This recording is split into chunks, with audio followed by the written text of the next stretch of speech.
Okay, good afternoon everyone and welcome to Hilton, West Palm Beach for this media conference with Ezri Konsa ahead of tomorrow's matchup with New Zealand in Tampa.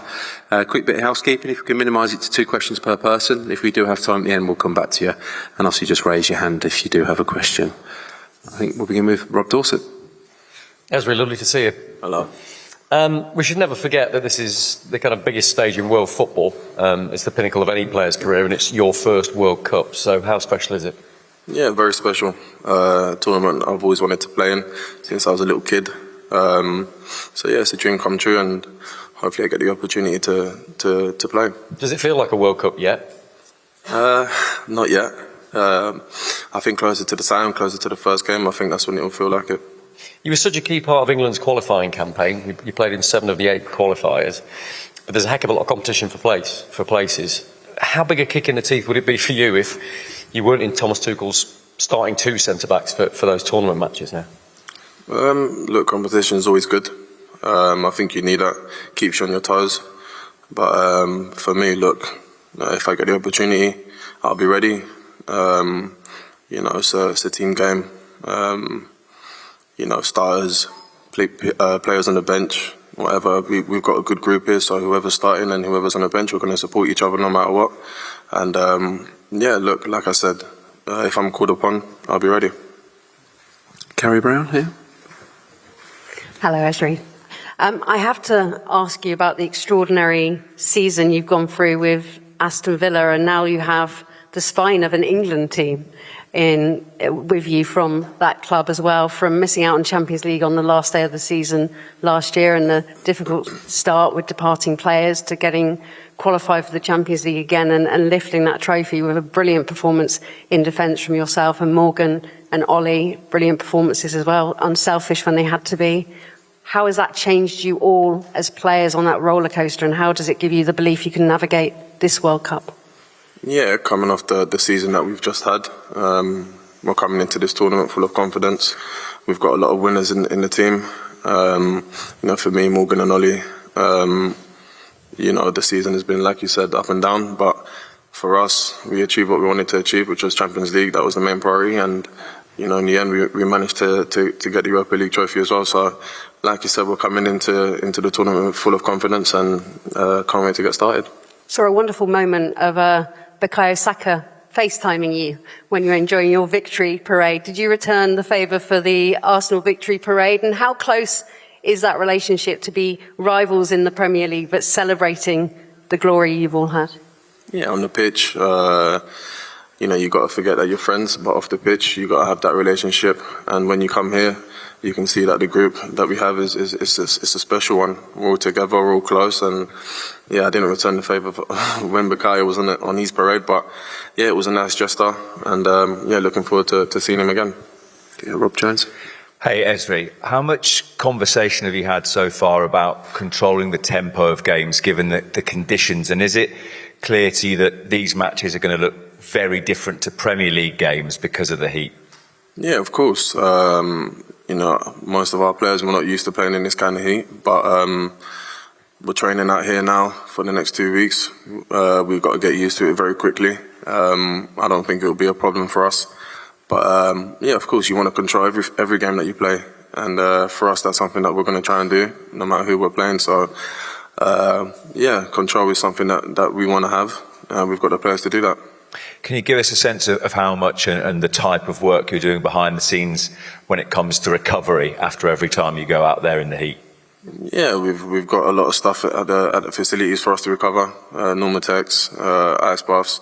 So we're in a good place. We've got a lot of stuff that can help us recover really quick, and that's a credit to the staff. Sure. Henry. Ezri, hi. First, good luck in the tournament. You've been on quite a journey. League One, Championship, Premier League, Europa League, Champions League, if I mentioned that, Euros, and now the World Cup. What mindset have you needed from that word go to here? Thank you. A positive mindset, a strong one. I've said it before in interviews, in this sport you've got to have a strong mentality, and I think I've been blessed with that. Like you said, the journey I've been on wasn't the easiest, but everyone's got their own story, and I wouldn't change mine for the world. I have had to put in the hard work, and I'm here for it. Sammy? Ezri, have you had a chance to have a conversation about the pitch at the stadium tomorrow? It looks a little bit maybe knitted together as much as it, like, more than it probably should be, and may pose you a few problems. Have you had an opportunity to speak about that collectively? No, nothing at all. I actually haven't seen it, so I ain't got a clue what we're walking into tomorrow. Fair enough. And then just in terms of what are you looking to get out of the game? Because obviously you're fresh out of the season, long season, but in terms of your fitness and acclimatising to the conditions, what is the sort of the best scenario for you tomorrow? Yeah, just getting our legs going again, getting some fitness back into our system. You know, when the season was done, we had a little break, so we're going to use these games to get fitness back, and we're going to take it very seriously, and go into the first game full of confidence. Gabe? Thank you very much. Ezri, good to see you. A lot of the players obviously went deep into competitions in intense matches towards the end of the season. You've got 16 days together before your first game. Is that long build-up, longer than many England teams before you, an advantage or a disadvantage? I think it's an advantage.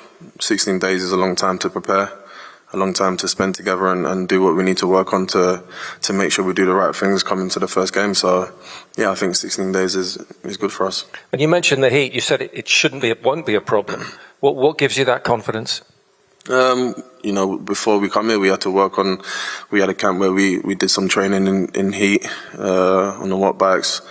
And I think for us players, there are a lot of us that have come to America before in pre-season. We've played in this heat before, so, something that we have to get used to quickly as players if we want to progress well. Thank you. James? Ezri, hi.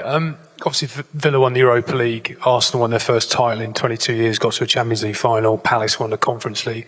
The fact you've got so many players that are breaking new ground, winning competitions, how much can that help you this summer? Yeah, a lot. Like I said, we've got a lot of winners in the team. FA Cup as well, Carabao Cup. Players are coming into the tournament with a lot of confidence and a lot of belief. So yeah, I think the group that we have is special. Like I said, full of winners, and we can't wait to get going. Does it, for you personally, just lifting that trophy, does it kind of mentally take you to a different place, that you sort of feel like you belong at a higher level? It was my first trophy, so it was a nice feeling. I wouldn't say it changed much. It just made me hungry for more. So yeah, I'll use it for motivation. Good luck.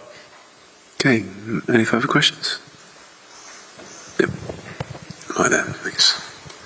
Hi, Ezri. After the Europa League win, Prince William came to visit the team. President of the FA, was he able to speak to you about the World Cup? No, he didn't say much. He was just happy that we won and was celebrating with us. So he didn't speak much about the World Cup, and I don't think it was the time to do that. I think we was in the moment of enjoying the victory that we had and spending time together as a team. And with him being there, it was a special moment. Okay, one more here, Carrie. Thanks. Ezri, this is a bit of a test case, this World Cup, the longest one that any camp has gone through. What preparation has been put in place, and you come to it knowing you're going to be away for a long time with one group of players? What's the chemistry like, and how are you talking about how long you're going to be away from your families to go and get that ultimate prize, and how you're going to go about that? No, we ain't speaking about it. I think we're taking it day by day, enjoying each moment as it comes. We're really close as a group. We do activities together. So, yeah, we haven't spoken about that, but I'm sure it will get to a point where we start missing family, but there'll be opportunities to see them. What's the one message from Thomas that you're hearing on repeat going into this first match and as you're getting this World Cup campaign underway? Take responsibility, do the right things every day, set standards, and it's all about effort, putting in the right effort as a team, and that's it really. Can I finish with Sam? Cheers. Ezri, congratulations on the Europa League. Congratulations for making the World Cup squad. World Cups are events that the whole country looks forward to. It becomes part of the national conversation. Everyone has one team. Kids watch their first World Cup and fall in love with the sport. How aware are you as a group of players of those sort of things happening back home? Yeah, we know how much joy we can bring to people back home. I personally saw that at the Euros. You know, after we beat Switzerland in penalties, you see the celebrations back home. You see the joy that we can bring to people. So we know how big it is for us as players and for the nation. So we're going to do everything we can to make everyone back home happy. And you mentioned the Euros. Because of what happened in the final, how much more desire is there amongst the group to go that next step this time around? Yeah, a lot of desire. I think as players, once you reach a level where you've got to finals and you haven't won, the next one that comes, you know, you want to get over the line and win. So I think for us, we'll use it as motivation and try and get there again, but this time get over the line. Okay, thank you very much. We'll have Thomas Tuchel shortly. Thanks. Thank you.